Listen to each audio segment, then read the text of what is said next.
Des fois, à la télé, les journalistes osent briser des frontières intolérables avec certaines questions, plongeant leurs invités dans une tourmente émotionnelle qui peut rapidement dégénérer en réactions violentes et incontrôlables. Lors d'une interview mémorable, un journaliste a manqué de respect à Jonah Hill au point que son équipe a annulé toutes ses interviews restantes avec les médias français. Et non, vraiment, c'est quand je vous ai vu vous faire sodomiser par un démon de 3 mètres dans This Is the End que je me suis dit, ça, c'est l'homme de ma vie, ok?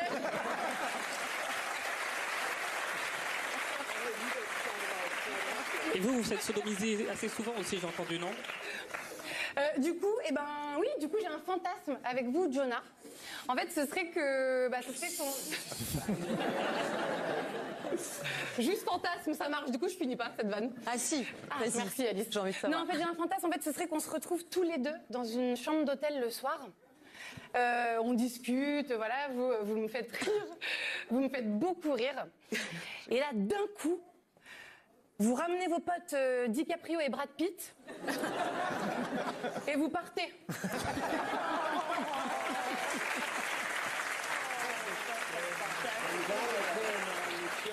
Je suis content d'être venu. Je suis vraiment pas venu pour rien, d'être ridiculisé par une journaliste locale, ça fait plaisir. Bien que Hill ait ensuite reçu des excuses, la situation a pris un tournant encore plus grave lorsque sa costard, Carrie, a subi une fausse couche, soulignant la nécessité de respecter la vie privée d'une femme enceinte. Mais Jonah Hill n'était pas le seul à faire face à un tel manque de respect. Comme c'est le cas ici, l'interview a immédiatement mal commencé lorsque le commentateur sportif Bob Costas a ouvert sa conversation avec le fondateur de la WWE, Vince McMahon, en soulignant les échecs de la XFL, une ligue de football nouvellement créée par McMahon qui a fini par faire faillite 1 an après son lancement. Voici Vince McMahon. Merci d'être venu. Vince, peux-tu me garantir dès maintenant qu'il y aura une deuxième année pour la XFL? Quelle déclaration ridicule! Ce n'est pas une déclaration, c'est une question. Je vous prie de m'excuser, c'est une question. L'échange devint de plus en plus tendu à mesure que l'interview avançait. McMahon semblant sur le point de frapper Costas à la tête avec une chaise en acier. Si cela se révèle être un échec à grande échelle, tu veux que je termine ici une seconde, mon pote. Ferme ta gueule et laisse-moi répondre à la question. Je serai heureux de répondre. Tu parles d'une situation dont tu ne sais rien. Dans ce qui peut être décrit comme l'une des questions les plus répugnantes de tous les temps, l'actrice de film pour adultes Tasha Rain a été soumise à une question extrêmement inappropriée de la part de l'insupportable Southside Steve. D'accord. Et si on peut s'arrêter une seconde, je veux te dire que tu as une voix très mignonne, douce, comme une voix de fillette. Merci. Beaucoup de gens disent que la raison pour laquelle les gens ont des voix de fillette, c'est que quelque chose de mauvais leur est arrivé à cet âge-là. Est-ce que c'était tôt ou tout allait bien? C'est la question la plus effrayante que j'ai jamais entendue. Non, mais c'est tellement inapproprié que ce n'est même pas drôle. De même, la journaliste Joy Behar a humilié le rocker Gene Simmons en lui demandant, devant sa femme Shannon, avec combien de femmes il avait couché. Mais à l'époque, vous savez, Gene Simmons était à l'émission. Je l'ai déjà entendu dire ça. Il prétend avoir couché avec plus de 5000 femmes. Tu y crois? En même temps, non. Si c'est vrai, il serait en traction à ce stade, non? Gene a répondu en plaisantant sur ses nombreuses escapades romantiques, ce qui a poussé Shannon à quitter brusquement la pièce. Comment va ton dos, Gene? Mon dos va bien, mais mon zizi, pas trop. C'est vraiment gentil de ta part de plaisanter à ce sujet. C'est une blague. Où vas-tu? C'est tellement impoli de plaisanter à ce sujet. Je rigolais juste parce qu'elle est des comédiennes ici. Reviens, s'il te plaît. Elle est en colère. Merci pour la question. Désolé, tu me reproches ça. Je pensais que c'était une blague, mais je vois que ce n'est pas le cas. Shannon, reviens, s'il te plaît. Je ne voulais pas dire ça comme ça. Je n'ai vraiment pas envie de revenir. Elle est en colère parce que tu as fait une blague à ce sujet. Elle est fatiguée. Elle a juste besoin d'espace. Elle est en colère. C'était vraiment une mauvaise introduction. Tu me reproches ça. Je pensais que c'était une blague, mais clairement ce n'était pas le cas. Elle est en colère parce que tu as fait une blague à ce sujet. J'essayais d'alléger l'atmosphère. Cette interview suivante est devenue physique lorsque l'acteur Will Smith s'en prit à un journaliste qui tenta de lui voler un baiser. Oh mon Dieu, c'est quoi ton problème? Il a de la chance que je ne lui ai pas mis un coup de poing. Dégage d'ici. Comme lorsque ce journaliste a mis en colère la légende de la boxe Mike Tyson en abordant soudainement son passé criminel. Nous savons que vous avez été condamné, cela pourrait nuire à sa campagne. Comment y répondez-vous? Je ne sais pas qui a dit ça. Vous êtes le seul que j'ai entendu dire ça, vous savez ce que je veux dire? Et je n'ai pas de commentaire à ce sujet, vous savez, parce que c'est négatif et vous êtes en train d'être négatif. Bien que le journaliste ait rapidement essayé de rediriger la conversation, il était trop tard. Tyson était visiblement furieux et a eu une explosion de colère en direct à la télévision. Tu te présentes comme un chevalier, mais tu n'es vraiment qu'un morceau de... Tu sais, on est en direct. Je m'en fiche. Qu'est-ce que tu vas faire à ce sujet? Malgré les multiples efforts du manager de Tyson pour remettre l'entretien sur les rails, même lui était impuissant à arrêter le déluge de paroles implacables du boxeur. Est-ce que ça vous stresse de faire quelque chose comme ça, ou est-ce plus stressant pour vous de boxer? Comment cela se compare-t-il? C'est plus stressant ici, parler à un morceau de rat de... Non, parce que tu es un morceau de... Bon, nous allons conclure cette interview. Merci d'être venu. Et bien qu'il ait dû être stressant de se retrouver face à un Mike Tyson en colère, l'actrice Halle Berry a également pris position lorsque le comédien Howie Mandel a plaisanté sur son récent accident de voiture avec délit de fuite. Mandel a tenté de minimiser l'incident en disant « Elle m'a percuté sans rien dire, elle a juste quitté les lieux ». Mais Halle n'était pas amusée. Elle a répondu sérieusement en disant « J'adore cette émission ».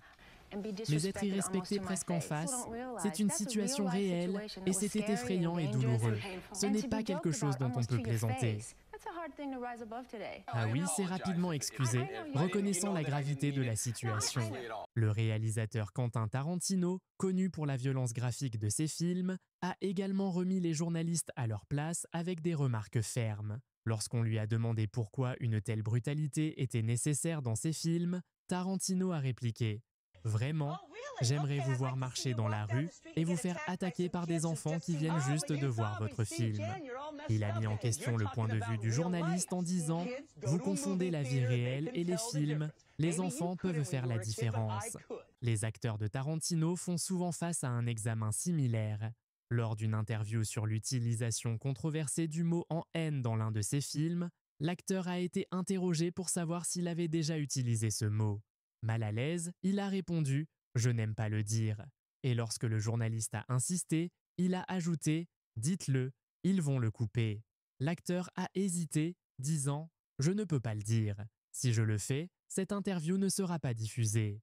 L'échange s'est terminé par l'acteur qui a choisi d'éviter de répondre à la question. Cette interview suivante avec l'acteur Dylan McDermott est devenue gênante rapidement lorsque le comédien Jim Norton évoqua soudainement le meurtre de la mère de McDermott. Alors, ta mère, je sais que ta mère a été tuée, non? Mais voilà, c'est ce que j'allais dire. McDermott fit de son mieux pour rester courtois, mais à mesure que les animateurs continuaient à plaisanter sur la mort de sa mère, il devint évident qu'ils ne trouvaient rien de drôle dans leurs remarques. C'était quelque chose qui a été déclaré accidentel puis transformé en meurtre. Ouais, je veux vraiment entrer dans ce sujet maintenant, tu sais. Je parle juste de Latu Vegas, mais bon, c'était vraiment dur. Et c'est diffusé quel jour? C'est le mardi soir. C'est le mardi. Ce n'est pas l'horaire des morts.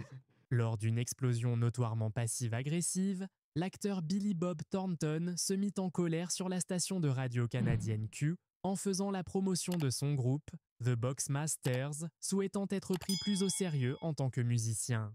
Est-ce que tu réagis au fait que j'ai dit « Je réagis » puisque tu as été instruit de ne pas en parler comme ça, parce que j'ai mentionné que tu étais un acteur et un scénariste. Tout d'abord, ça n'aurait pas dû être mentionné non plus. Tu sais, tu préférerais que je fasse juste cette interview sans mentionner du tout. Je veux juste clarifier, pas du tout, que tu as fait quoi que ce soit dans le domaine de l'acteur ou de l'écriture de scénario. Les choses sont devenues encore plus intenses lors d'une interview en 2010 avec Joaquin Phoenix, où l'acteur a eu du mal à garder son calme après qu'un journaliste s'est moqué de lui. Phoenix, qui annonçait sa décision d'arrêter. Ceci sera ma dernière performance en tant qu'acteur, seulement pour être accueilli avec scepticisme et rire de la part du journaliste. Phoenix, visiblement frustré, a répondu « Non, je suis sérieux ». La tension a monté lorsque le journaliste a réduit sa carrière à un simple effet de marketing, ce qui a conduit à un échange encore plus inconfortable. Lors d'une interview similaire, Jamie Foxx a habilement répondu à une question gênante, évitant habilement les rumeurs qui le concernaient, réussissant à esquiver le sujet sans envenimer la situation, lorsqu'un journaliste lui a posé une question sur sa relation avec l'actrice Katie Holmes. Le journaliste a demandé « Est-ce que toi et Katie Holmes avez joué au basket pour la Saint-Valentin comme un vrai jeu d'amour au basket ?» Il a habilement évité le sujet, laissant la question sans réponse. En 1999, la légende de la boxe Mike Tyson a également eu une réaction explosive lors d'une interview. Lorsqu'on lui a demandé s'il se sentait comme un outsider avec une cote de 6-1 dans son prochain combat, Tyson a répondu de manière agressive « Je ne sais rien de tout ça, je sais juste ce que je peux faire. Et pourquoi pas tuer ce fils de... » Lorsqu'on lui a posé une question sur sa pause de 19 mois en boxe, la réponse de Tyson a reflété sa nature volatile. On verra bien, j'en doute sérieusement. Pendant ce temps, l'acteur Matt Damon resta calme lorsqu'un journaliste surprise l'insulta lors d'un rassemblement pour la réforme de l'éducation, suggérant que sa forte éthique de travail était uniquement due à l'absence de sécurité de l'emploi dans sa carrière d'acteur. Il n'y a pas de sécurité d'emploi, non. Il y a un incitatif à travailler dur et à être un meilleur acteur parce que tu veux avoir un travail. Alors pourquoi ce n'est pas comme ça pour les enseignantes? Tu penses que l'insécurité d'emploi est ce qui me fait travailler dur? Eh bien, tu as un incitatif à travailler plus dur. Étant donné que la mère de Damon est elle-même enseignante, il transforma habilement la question tendue en un puissant message de soutien pour les éducateurs. C'est ça. Tu vois, tu prends cette pensée de style MBA, hein? C'est le problème avec la politique éducative actuelle. Il y a cette vision intrinsèquement paternalisme des problèmes qui sont bien plus complexes que ça. Un enseignant veut enseigner, je veux dire, pourquoi d'autres prendraient-ils un salaire de misère et de très longues heures pour faire ce travail? Mais la réplique la plus satisfaisante de cette interview survient lorsque le caméraman intervient avec une statistique fabriquée pour que Damon le démolisse complètement. 10% des enseignants sont mauvais. D'où tu tiens ce chiffre? Je sais pas. Peut-être que 10% des gens dans n'importe quelle profession devraient envisager de faire autre chose. Eh bien, mais peut-être que t'es un mauvais caméraman. Un autre incident a eu lieu lors d'une interview tristement célèbre avec Morgan Freeman sur 60 minutes. Lorsque le sujet du mois de l'histoire des Noirs a été abordé, Freeman est devenu visiblement contrarié, défiant le journaliste. Eh bien, tu vas reléguer mon histoire à un mois?